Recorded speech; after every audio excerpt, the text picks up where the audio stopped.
Amanda Anisimova does find a way. She dug in. Late night, court 6. Cincinnati, Ohio, the clock passes midnight. At 40:15 in the fifth game of the final set, Alex Eala takes a breath, walks calmly to her towel and drops her head. She doesn't scream, she doesn't smash her racket. But in that exact fraction of a second, a $7.5 million tournament lost its pulse. The stadium didn't slowly empty, it collapsed. 1 second, thousands of fans were chanting so loud the concrete vibrated, flags waving, atmosphere electric. The next, folded banners, echoing footsteps on cold concrete, and tournament officials standing in silence, staring at thousands of deserted plastic seats, asking one terrifying, multi-million-dollar question. What just happened to our tournament? By the time you finish listening to this breakdown, you will understand why a 21-year-old phenom from the Philippines didn't just play the Cincinnati Open.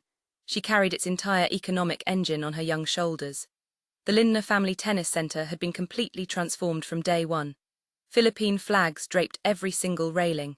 The food court was serving traditional adobo and pork lumpia to accommodate the massive influx of supporters. The merchandise tents had completely sold out of national flags by day 2 of the event. Every night that Eala stepped onto that court, the venue was packed, loud, passionate, and absolutely alive. As one veteran broadcast commentator put it so perfectly during the live feed, it felt less like a traditional country club tennis match and more like a high-stakes, rowdy professional basketball game. If you have been in this corner since day one, if you understand what it means to see our flag raised at the very pinnacle of world tennis, subscribe right now and stand proud with the rest of the Filipino army.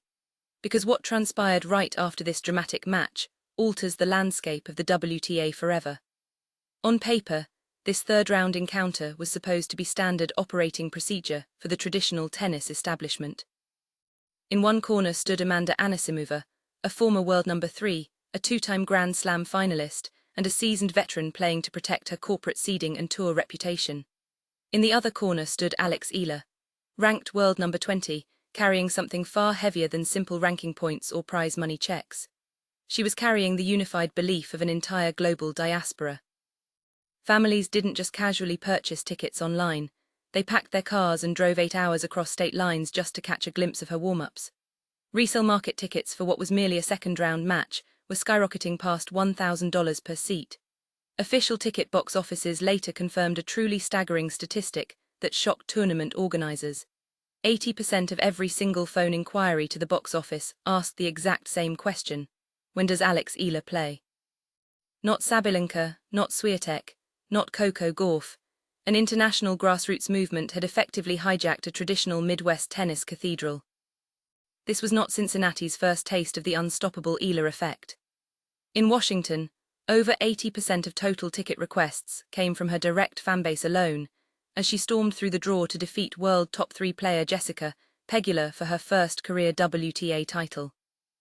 In Toronto, organizers were forced to physically relocate her matches to the main center court stadium just to avoid massive crowd logjams and security issues, selling out the 10,000-seat arena every single night she played.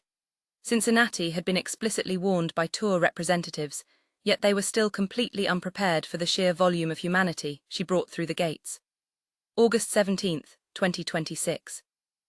2 hours and 28 minutes of absolute tactical warfare and emotional attrition. The first set wasn't just ordinary tennis, it was an intense physical endurance test that left both athletes pushed to their absolute limits. 67 brutal minutes of grinding baseline rallies, agonizing pressure, and sheer mental willpower. Look specifically at the 5th game of that opening set. A grueling 20 full minutes for a single game score, 13 exhausting deuces. 8 separate break points for Anisimova. Anisimova threw every heavy tool in her arsenal at the youngster: heavy topspin, booming line drives, relentless corner pressure. 8 times Eala walked up to the baseline, stared down the barrel and slammed the door shut with clinical precision. No racket smashing, no dramatic screams to her coaching box, just ice-cold composure. When Eala finally broke serve in the 10th game to lock up the opening set 6-4, the stadium structure almost caved in from the noise. Overseas workers who saved up wages for weeks, grandmothers wearing hand-stitched flag pins, young kids holding signs written in Tagalog, they weren't just watching a sporting event. They were witnessing national history being forged in real time. The second set tightened up instantly. Both players held serve cleanly through the first 6 games in a tense standoff. Then Anisimova found one razor-thin opening, secured a clean break, protected it flawlessly and forced a decider. 1 set apiece. Eala came out flying in the third set, holding her opening service game with authority and breaking immediately after to take a rapid 2-0 lead. The roar came thundering back across the court. The flags went back up in the upper decks. Everyone inside that building, and millions watching the broadcast stream at home, remembered her pedigree. She had already beaten Sabalenka twice, dismantled Rybakina, and outlasted Pegula. Her record against top 10 opponents entering this match stood at 9 wins and just 4 losses. She was actively in the process of doing it again to another giant of the sport. Then came the exact sequence that shattered a million hearts across the globe. Game 5 of the final set. Eala reaches 40-15 on her serve, just 2 points away from consolidating a massive 3-2 lead with all momentum firmly on her side of the net. Suddenly, the line between comfortable victory and tragic defeat dissolved. 4 consecutive unforced errors left the court in shock. Anisimova pounced on the unexpected opening with killer instinct, reeling off 6 of the final 7 games to lock up a 6-4, 2-6, 6-2 victory. 3 consecutive breaks of Eala's serve to close out the night. Clinical, ruthless, devastating tennis from the American. As Eala walked off court 6, the arena that had functioned as a vibrant piece of Manila for 7 days fell utterly silent. Flags were folded up in silence. Fans shuffled toward the exits without uttering a word. The deafening chant that defined the entire week was replaced by absolute nothingness. What happened next inside the post-match press environment was entirely unprecedented. Amanda Anisimova stepped up to the winner's microphone on center court. Standard protocol dictates a player celebrates their victory and thanks their own team. Instead, the world number 10 looked around at the rapidly emptying venue and voluntarily surrendered the narrative stage to her defeated opponent. She openly admitted to the press that Eala is an extraordinary fighter and a magnificent talent. She noted that while she appreciated the few fans who cheered for her, she fully recognized that the entire stadium had turned out specifically for Alex, and for very good reason. She even joked lightheartedly that she was just glad to survive because it was way past her bedtime. But under that light, humor sat an immensely significant admission. A top 10 superstar, a multi-Grand Slam finalist standing at a winner's microphone, openly confessing that the home court advantage belonged entirely to the losing player. She admitted that surviving Eala's crowd was a badge of honor in itself. That wasn't a local journalist hyping up a story. That was the victor telling the world that Alex Eala commands an audience unlike almost anyone else on the planet.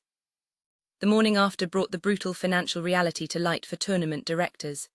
The Cincinnati Open still featured 7 top 10 superstars active in the draw, including world number 1 Swiatek, Sabalenka and Gauff. The absolute finest athletes in women's sports were still preparing for their quarterfinal matches. Yet without Eala present, the entire complex felt completely hollowed out. Concession stands that rushed to add custom Filipino dishes saw immediate drops in foot traffic. Official merchandise booths that couldn't keep up with flag sales were left untouched. The tournament hadn't simply hosted Alex Eala, it had structurally built its weekly revenue projections around her presence.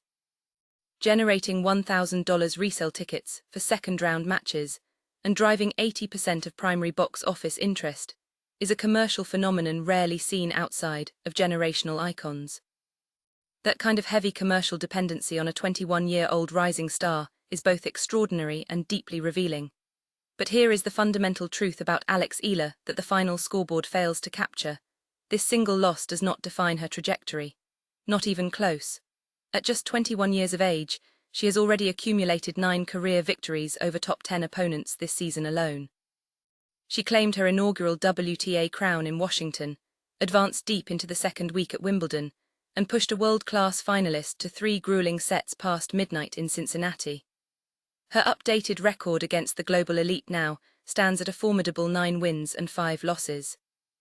She shoulders the hopes of a passionate nation every single time she steps onto the hardcourt, performing with a serene mental composure that competitors 10 years her senior still struggle to find. The global tennis calendar moves fast, and the ultimate test awaits right around the corner. The US Open begins August 30th at the iconic Billie Jean King National Tennis Center in Flushing Meadows, New York. For the very first time in her young professional career, Eala arrives not as an unknown qualifier fighting through back courts, but as a direct entry seeded competitor in the main draw. Last season in New York, she created history by becoming the first Filipino player in the Open era to secure a Grand Slam main draw match victory. This year, she enters the grounds as a legitimate, dangerous contender that no top seed wants to see near their bracket. The North American summer hardcourt swing proved beyond any shadow of a doubt that she belongs at the top table. Washington proved she can lift major trophies. Toronto and Cincinnati proved her immense drawing power and elite level are no fluke. Losing hurts deeply, but elite champions are defined by how fiercely they bounce back from heartbreak. The silence that swept over Cincinnati was real. The empty seats, folded flags, and quiet walkways were undeniably real. But so is her unstoppable ascent. She is 21, ranked inside the world top 20, armed with 9 top 10 scalps, backed by the most loyal fan base in professional sports. Cincinnati went silent after midnight, but New York is about to become the loudest venue on earth.